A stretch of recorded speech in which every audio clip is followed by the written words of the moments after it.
In my brain, finding peace meant I had to fully embody that big monk energy. Like somehow 1 minute I'm a flight attendant making stupid, funny PAs, and the next thing you know, I've got a staff and sheep and I'm starting to think it's a good idea to grow out a beard.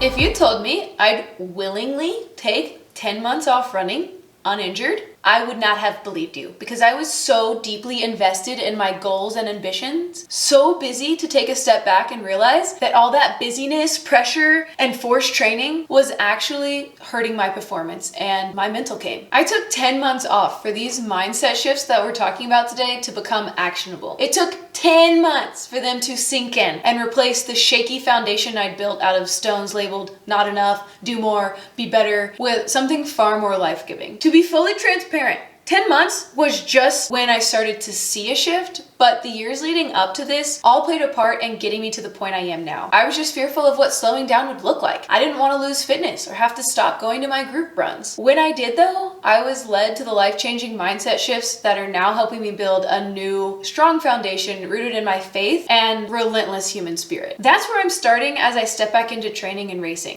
Welcome back to my channel, or if you're new here, I'm Vivian Camille, or Coach Viv. I'm in the process of slowing down so I can run fast towards joy, alignment, and true contentment in running. If that's something you're interested in joining along for, consider subscribing. Now, this 10 months off all started with my knee injury that I've had for years now. At the time, I wasn't injured, but I knew the injury could strike at any moment. And that moment would probably be race day again. It occurred to me, I've been doing everything right.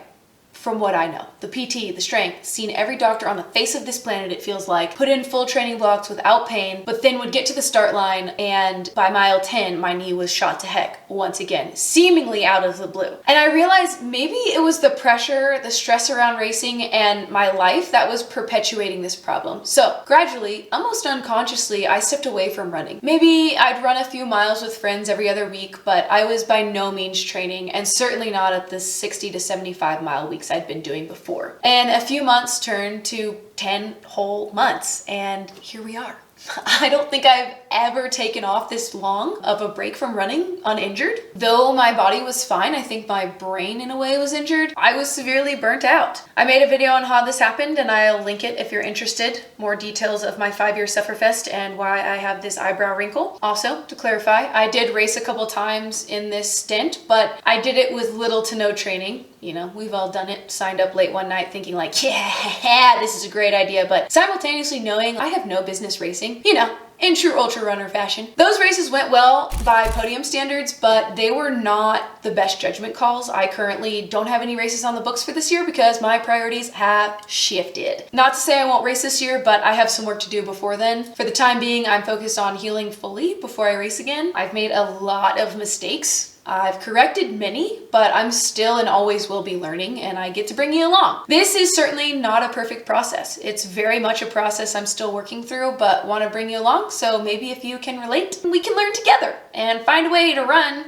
that brings us true contentment and joy. Yay! Let's hop in, because the things I learned in the past few months have seriously changed everything for me. I know it probably sounds like super dramatic, but for real. The first thing I did was turn off the noise. We're talking Strava. I took off my running watch, which I know, it's crazy. Didn't wear it. Instagram, podcast, YouTube. Yes, even my Lil Jon playlist.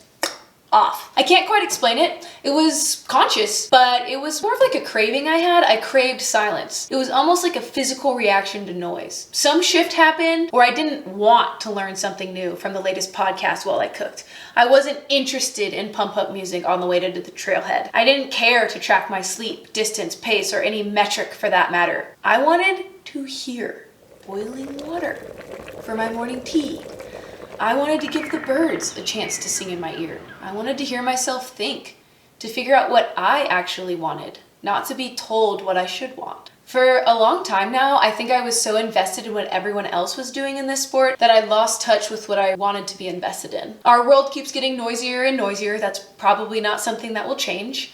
It's the news, the billboards as we drive, your social media, the radio, your family's opinion, your running group's jokes that may be a little truer than we want to admit, all of which are trying to convince you, consciously or unconsciously, of something. I've coached athletes who've come to me, signed up for races they've seen other people run, to find out they actually prefer running mountain races over a flat, fast course that they were now gonna have to train 12 weeks, 16 weeks for. It's so easy to lose touch with what you really want, what the soul wants, because of the constant stream of noise that tells us to buy this, you need that, or this relationship. I think deep down, I just began to ask, could it be that I'm using external noise to drown out internal noise? What would happen if I turn off the external so I could turn up the internal voice? I've always believed that the answers lie within, and if you have food, shelter, community, and clean water, one, you're doing better than the vast majority of this world, but two, you have all you need. The rest is just extra credit. Once I realized this at a deeper level than just like, yeah, I've read a quote like that before, like, yeah, I was able to start prioritizing quieting the noise. That small voice in my head that had been trying to be heard, making itself very known in the physical realm with giving me knee pain and with messed up gut and just sheer fatigue, I finally gave it a voice. I gave it space to be listened to, and not just listened to for like one day on the mountain when I'd stop for a water break during my 25-mile run. I'm talking every day, all the time, checking in. That minute on the toilet, like scrolling, gone. Radio in my car, off. Hiking up the hill to catch sunset instead of watch TV, yes. The first shift that became the catalyst for change in my life and training was creating a habit, a daily routine of getting quiet and listening to what I wanted, silencing everything I was told to want. Once I was able to silence the chaotic environment I'd created, the next thing that arose was a question. Is running really the thing I want to be doing? Is this really where I want all my weekends to go, all my energy? Do I want all my friends to exist here too? This was the second mental shift that gave me the choice to question the habits I've created over the last 15 years. Were they serving me? I love ultra running and I love the community. I adore this sport and I think it's the coolest thing how it challenges us to go deep. In so many ways, it's the healthiest thing I've done, but hear me out and see if you relate. On the surface, a question like, is this what I want to be doing, is silly. Like, of course it is. I've spent time, money, energy, devoting my life to this sport. I moved to a different state so that I would have trails to train on in my backyard. Like, yeah, duh, this is what I want to be doing. My intro into the ultra world was Billy Yang's films about Western States and Leadville. I think the first one I saw was Western States. I saw it, already loved running and distance, and thought, that's the race I want to run. I dreamed about it, which led me to feed my brain more of that content. I followed every runner I knew, found every YouTuber who was training for similar races, watched course previews, bought books, filled every moment of silence with running podcasts. Most ultra runners are all or nothing. That has been true of me. Guilty. As you can tell, the all part. Billy's videos are amazing. Western States and Leadville are killer, but my level of all-consuming content around these things could be considered a form of brainwashing. Pretty sure. Did I want to race Western States? Or was that just the collective narrative being sold? Was Leadville really the right choice for my body when I was struggling to get through 40K without knee pain? Or was that just the hype around it from the media and the friends I talked to? When I did a deeper dive, it turns out I'd really truly love to run those races, but with the stress of work and my hectic environment, those weren't the right races for me at that time. There's a reason they're popular. The community, the spectators, the aid stations, I've been there and the energy is electric. I really do dream of racing them someday, but I had to stop and ask myself, because it's so easy to get caught up in what everyone else is valuing and not ask yourself, maybe I'd have more fun running VKs or doing an FKT. That's what social media is really good at, influencing our psyche. And unless we can turn it off, take a step back, we start to lose sight of what we really and truly want and step in line to be told what we want. Marketing agencies have gotten so good at it. Our choice in the matter is hardly a free one. And now, I'm not saying we've got to be cautious of big Western, coming in as a close second to big pharma. None of these things are bad. Like, getting sucked into running in nature for hours at a time is far from the worst social media has to offer. In regular people's terms, this looks like graduate college, climb the corporate ladder, get married, white picket fence, kids, But translated to the ultra world, it's like, yeah, I started with the road 5K, then I ran a marathon, stumbled into trails, now I'm training for 100K, guess I ought to do 100 mile. Man, 100 miles is nothing. Coco 250, here we come, baby. I'm just saying, it's a matter of being conscious in the decisions I'm making and taking a moment to double check. Am I actually the one making these decisions for me? And so for me, That meant removing myself from the inundation so I could get a different perspective and accurately assess my desires for training, racing, and how those fit in with the lifestyle I wanted to live. You might be thinking, good Lord. It took 10 months and however many minutes I've just been talking for you to figure out you like running. Something you knew at the beginning of this. And to that, I say, yep, I love it. And I want to keep training and racing, but my approach will be completely different as I return to run. As I move forward with this shift in mindset, I know my reasons for running are my reasons, not peer pressure from my run group or Instagram or some race director or some goal to prove myself. If you're stuck in this place, I'd encourage you to do a deep dive on runners like Francois and Kilian and Courtney. They are the best in the world. Look at their composure. Look at their humility in their interviews. Their lack of trying to prove themselves is quite noticeable. And if that's how the best in the world are operating, and I'm over here talking a big game to my coworkers who have no clue even what this sport is to get some sense of validation, I need to check myself. Am I structuring my training in a way that's life-giving, community building, and fun? Or is it sucking the life out of me because I'm running after the next thing that'll prove I'm hardcore enough that my grit and dedication makes me worthy? So the second shift was allowing myself to question what I was doing to make sure it was truly what I wanted to be doing. And that led me to the third shift. I knew if I was returning to training, I wanted to train out of a place of rest. Again, reference one of Kilian's books, and you'll notice he trains a lot, but he also knows how to rest like a champion. I didn't want to keep having to rest from the heavy training load of high mileage weeks and the exhaustion of life I'd created around myself. One is very different from the other. When I'm rested and trained from a place of peace, it looks like my hormones being balanced, regular periods, not feeling on the brink of burnout every other week, consistently enjoying my runs, having a deep well to draw from on really tough days, because this is ultra running. It's gonna be tough. That's why we like it. That's why we're here. Training from a place of rest means that trails are something I look forward to in my day, or the thing that gets me out of bed in the morning, not something I dread all day because I have to hit a 60-mile week again. When I started this, that's what it felt like. But somewhere along the road of not good enough, gotta be the best, no days off, everyone's working harder than me, training became a weight that I sometimes dreaded. I felt massive pressure around and always felt like it wasn't enough.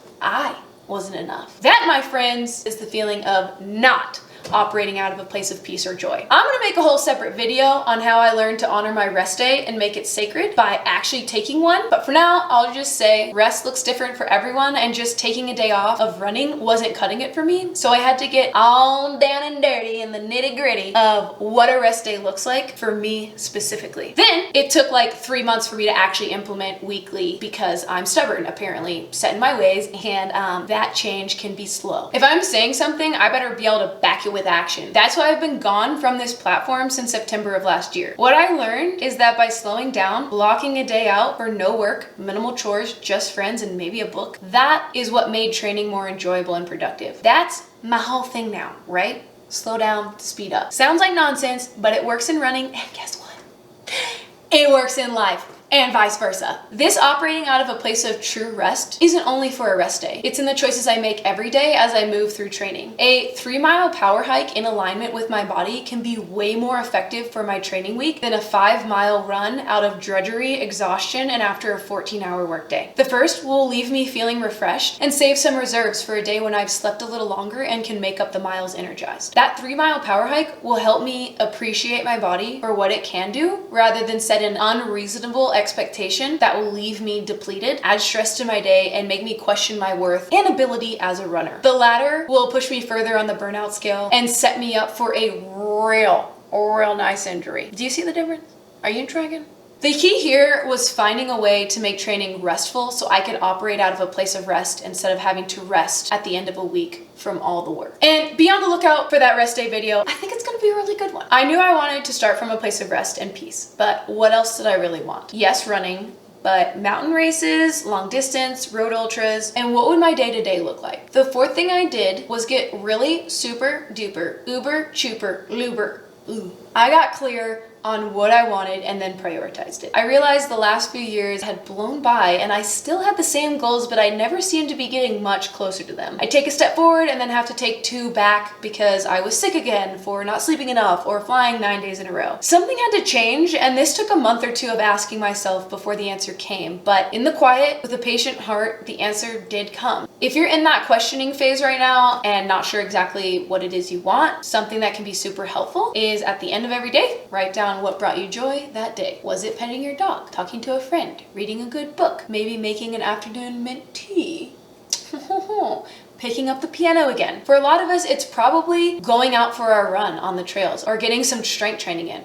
Who am I kidding? We all hate strength training. Just kidding. 100% a joke. I love strength training now. Promise. Once you have a month or 2 logged of happy little moments, then you can put them together and notice these reoccurring themes. Then move forward with a better picture of what you do want. You've got to figure out fulfillment in the day-to-day, because the reality of finishing a 100-mile race, standing on the podium, PRing your marathon, that's 1 day. Maybe 2. And that happiness is so fleeting. So this step, I had to figure out how I could milk my return to run, my 100K race goals, a chance at UTMB, like a fat and happy mama cow for all that it's worth. And the first step in that for me was healing my body fully from the damage of the parasite, the knee stuff, the stress of my work schedule. If I achieve my goals, but don't have my health, like out for 2 years because my system's so jacked up and I've lost touch with reality, what have I gained? And this could be another duh Vivian moment. Of course, it's all about the process, man. But you know how slippery a slope it can be to start hanging out with others, doing big things, and before you know it, you're like, yeah, I only ran a 50K. I'm such a slacker. Like, I've really got to step up my game.